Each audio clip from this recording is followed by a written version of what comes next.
Bonjour à tous, bonjour à toutes, je suis ravie de vous retrouver pour une nouvelle vidéo qui va tourner encore une fois autour des sagas. La première vidéo, c'était la saga sur mes sagas en cours que je vous laisse par ici si vous voulez la regarder. Donc c'est toutes les sagas que j'ai entamées ou que j'ai fini très récemment. Là je vais vous parler des sagas que j'aimerais commencer en 2021. Il y en a pas mal qui me font envie, que j'avais soit jamais acheté ou je m'étais jamais risquée en fait à démarrer la lecture.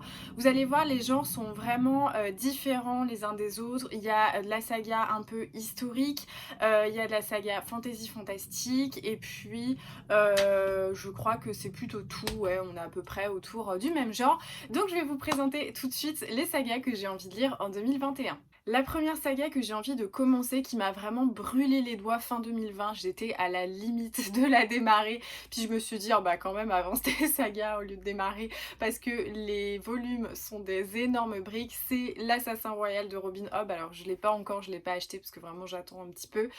J'ai super envie de lire l'Assassin Royal. Je sais pas trop de quoi ça parle, comme très souvent quand je vous propose des book hauls ou ce genre de vidéos, parce que vous savez que moi, je sais pas pourquoi je deviens déterminée un jour ou l'autre à lire un livre ou une saga sans forcément avoir d'indication du thème et de l'histoire ou du synopsis.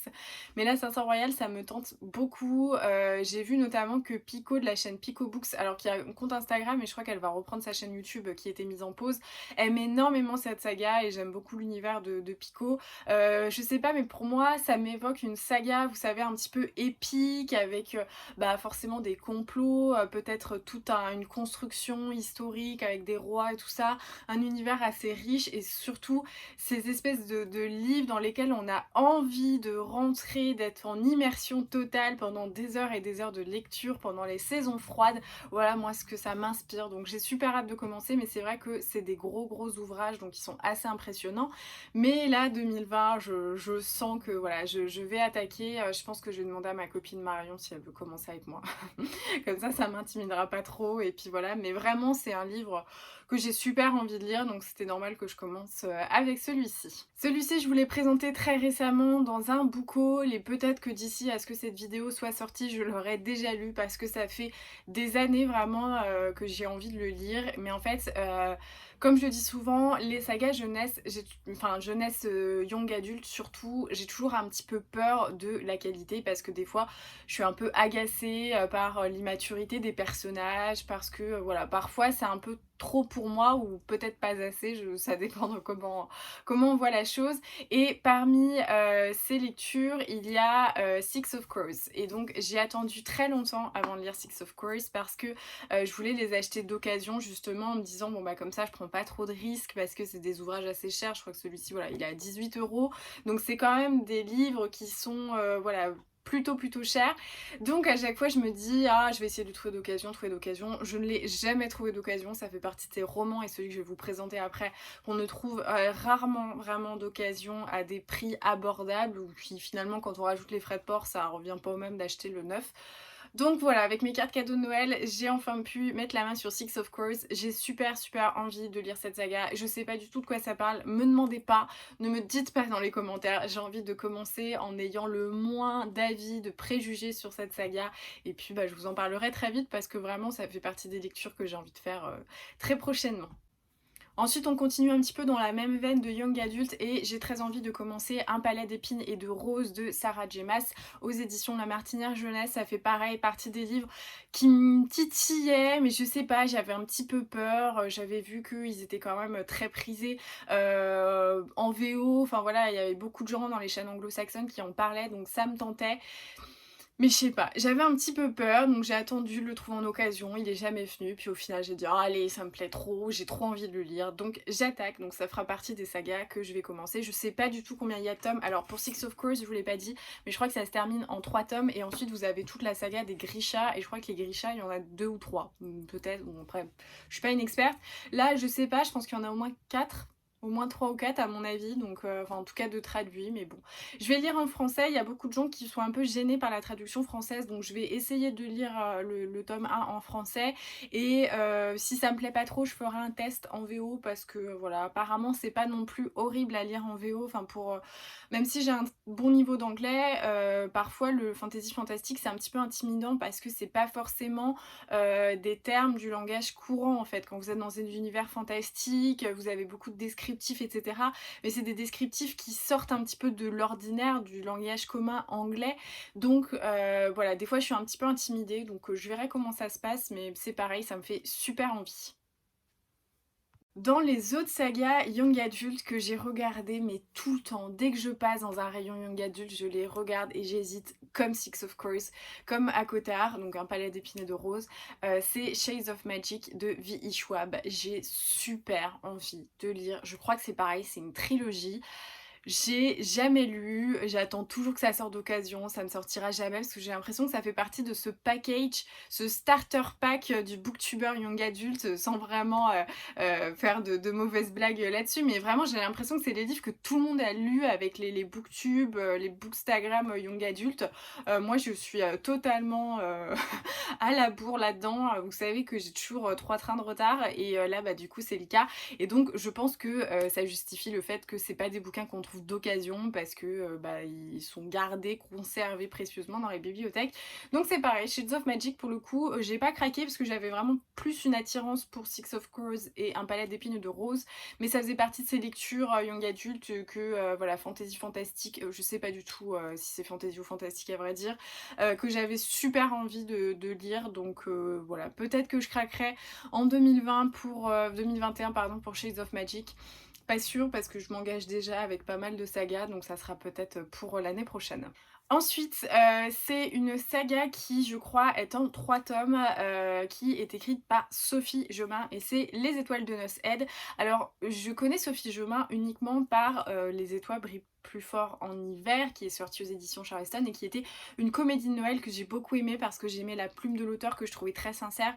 J'aimais beaucoup le fait qu'il y avait une véritable construction, que c'était pas un roman qui était très plat, enfin je trouvais qu'il y avait vraiment une belle construction, ce qui était plutôt rare puisque vous le savez, je pense, si vous avez suivi mes vlogs sur voilà, la fin de l'année, tous les romances de Noël que j'ai lus, je les ai trouvés toujours assez nul parce que c'est plat, parce qu'on va toujours dans la facilité, parce qu'on construit pas, même si effectivement il y a des codes dans les romances de Noël et qu'on n'est pas forcément surpris, enfin je conçois tout ça, mais je pense que l'auteur peut quand même faire un petit peu d'effort pour construire ses personnages, construire les décors, et j'avais été vraiment agréablement surprise par Sophie Jomain, je l'avais jamais lu auparavant et je trouvais que c'était vraiment qualitatif ce qu'elle avait fait, c'était beau, il y avait du beau sentiment, enfin vraiment j'étais assez émerveillée par ce livre de Noël et j'avais envie de lire un petit peu plus de ses ouvrages et quelqu'un m'a dit tu devrais lire la saga Les Étoiles de Noces Aide de Sophie Jomain et du coup bah ça me tente pas mal et en plus de ça j'ai vu qu'il y avait des jolies versions illustrées donc peut-être que je vais me laisser tenter. Après ils sont sortis au format poche, alors peut-être que je vais d'abord lire un tome en format poche avant de m'engager sur ces versions un petit peu collector qui sont illustrées, mais voilà, j'ai aucune idée de quoi ça parle, mais je sais pas, franchement j'ai aucune idée de quoi ça parle, c'est un truc de fou quand même. Je veux m'engager vers des livres, j'ai pas d'idée, mais bon, si vous en avez, n'hésitez pas à me dire 2-3 mots-clés ou en tout cas me dire si vous avez bien aimé. Mais voilà, Les Étoiles de Noces, je me demande s'il n'y a pas un truc un peu fantasy ou fantastique là-dedans. Je sais pas du tout. Mais pour moi, vu qu'il y avait ce côté étoile, ça avait l'air d'être un univers un petit peu magique. Donc pourquoi pas, peut-être que je me plante totalement, mais bon, on en parlera en update de lecture du coup. Ensuite, il y a un roman que j'ai très envie de lire pareil en 2020, j'ai failli craquer. C'est la saga des larmes rouges de Georgia Caldera qui est publiée aux éditions J'ai lu et ça a l'air d'être une saga un petit peu gothique dans un univers un peu sombre. Je sais pas du tout si on est dans une période historique particulière, mais voilà, j'ai vu que c'était de la dark fantasy un peu, qu'il y avait un côté gothique. Dans le résumé, on parle de quelqu'un qui la suit comme son ombre, etc. Ça a l'air un peu glauque, un peu sordide, un peu froid et je sais pas, J'avais super envie de le lire, ça fait partie comme ça des sagas qui m'ont appelée. Alors je j'ai pas trop d'idées en fait, je m'attends à quelque chose, ouais, de sombre, peut-être avec des créatures, je sais pas trop. Mais voilà, on la voit pas souvent passer, elle me tente beaucoup donc voilà, je pense que je testerai, pour voir parce qu'en plus de ça, quand j'étais ado, j'aimais bien les univers gothiques et je m'en suis un petit peu écartée en vieillissant et puis en lisant autre chose aussi, hein, parfois c'est des histoires de tendance. Donc pourquoi pas me refaire un petit bain là-dedans pour voir si ça me plaît. On change totalement de style et il y a une saga que j'aimerais beaucoup commencer. Alors à la base, ça faisait partie des bouquins que j'associais à Virgin River. Sauf que si vous avez suivi mes péripéties avec Virgin River, vous saurez que je suis pas extrêmement motivée pour aller au-delà du tome 1. Le tome 1 m'a suffi, la lecture a été compliquée et je sais pas pourquoi j'assimilais ces deux livres ensemble, c'est-à-dire Virgin River et Les McCoy, la saga des McCoy qui est publiée je crois chez Hugo. C'est assez bizarre parce que je pense que si c'est un truc, si je l'avais vu en librairie, je me serais dit mais jamais de la vie j'ai envie de le lire et je crois que c'est Steph de la chaîne Piketty Bookin qui en a parlé et ensuite j'ai vu que ma copine Cécilia sur Instagram, donc Cécilia Cherry Blossom, l'avait lu et genre l'a dévoré en un week-end, enfin un truc de dingue parce que ça a l'air d'être des sacrées briques. Et on parle de clan écossais, je crois. Et en fait, je sais pas pourquoi, mais j'avais fait un peu un micmac entre Virgin River, les McCoy, et j'avais l'impression que c'était un peu dans la même veine.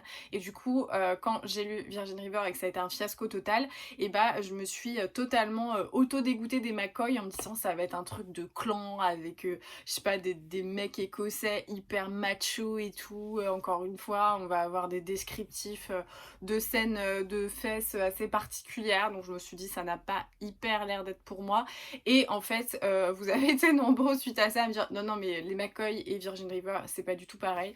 Donc, je pense quand même que je vais tester les McCoy parce que je suis un petit peu triste en ce moment. Je me sens orpheline de l'Écosse. J'ai envie de lire une histoire qui se passe en Écosse où il y a vachement de brume, où on parle de kilt et de plaid en tartan et tout ça. Voilà, j'ai envie d'aller me balader en Écosse et les McCoy, ça a l'air plutôt chouette. Donc, voilà, je pense que je vais tester les McCoy et je vous en reparlerai. En saga historique, alors là vraiment je fais appel à vous. Si vous avez des sagas historiques un peu familiales qui changent du goût du bonheur, qui changent de la villa aux étoffes, des 7 sœurs ou j'en sais rien, n'hésitez pas à me faire des suggestions parce que moi et ma copine Marion aussi du compte Instagram Par un soir d'automne, on a envie de se trouver une super saga historique, des grosses briques dans lesquelles on est bien, où le contexte historique est bien étayé, bien ficelé et c'est un petit peu difficile quand on part de rien. Donc j'ai très envie de lire une saga qui m'a l'air plutôt chouette, peut-être que vous allez me contredire et que ça va contrecarrer tous mes plans, je ne sais pas, mais j'ai très envie de lire la saga des Cazalet, donc c'est Été anglais, je sais plus exactement qui l'a écrit, je suis navrée.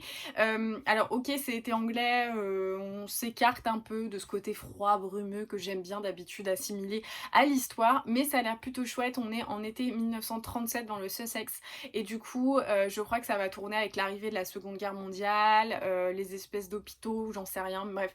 C'est les quelques mots-clés que j'ai pu voir sur la 4e de couverture et je dois avouer que ça m'a plutôt tentée. Donc n'hésitez pas à me dire dans les commentaires si vous l'avez lu, si c'est qualitatif ou pas. Mais je sais pas, je la sens bien moi cette saga. Donc voilà, ça va être la petite saga historique que j'ai repérée et j'espère que ça sera chouette. Voilà, c'est tout pour cette vidéo et donc vous avez pu découvrir les sagas que j'ai envie de découvrir. Enfin, je dis c'est tout, mais il y en a quand même pas mal. J'ai été assez étonnée du coup sur ma vidéo pour mes sagas en cours parce qu'il y avait vraiment deux teams. Il y avait la team «Oh bah ça va, t'en as pas tant que ça» et il y avait la team «Waouh, non mais tu dis que ça va, mais en fait t'en as beaucoup». Donc je sais pas, je pense que je suis dans la moyenne, on va dire. J'ai pas l'impression d'en avoir beaucoup parce qu'en plus de ça, les sagas en fait ça sort tellement longtemps, enfin il y a tellement un laps de temps entre les tomes que j'ai pas l'impression de me sentir submergée par mes sagas.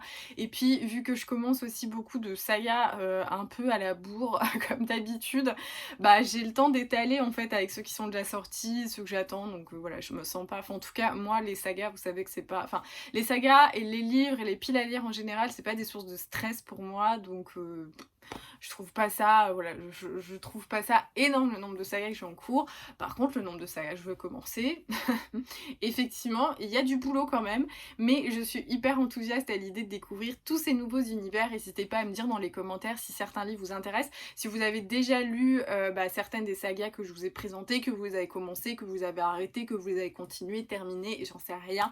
Dites-moi, comme ça on discute. Et puis dites-moi aussi dans les commentaires quelles sont les sagas que vous avez envie de commencer en 2021. Moi je suis curieuse, vous le savez, j'aime bien découvrir des nouveaux livres, qu'ils soient des nouveautés, des actualités ou des vieilles épaves de votre pile à lire. Moi j'adore découvrir voilà, les livres qui vous ont plu, les livres qui vous intéressent, comme ça on papote. N'hésitez pas à mettre un petit pouce, à vous abonner à cette chaîne, c'est super important, même si vous voyez régulièrement les vidéos dans votre fil d'actualité. Vous abonner, c'est très important pour les créateurs de contenu, ainsi que partager les petites vidéos, vos instants visionnage sur Instagram en story. Je les repartage tout le temps, ça me fait toujours trop plaisir et ça m'aide beaucoup. C'est des petits gestes qui coûtent rien du tout et qui aident énormément les créateurs de contenu. Donc voilà, merci beaucoup d'avoir regardé cette vidéo, je vous souhaite de très belles lectures et je vous dis à très vite.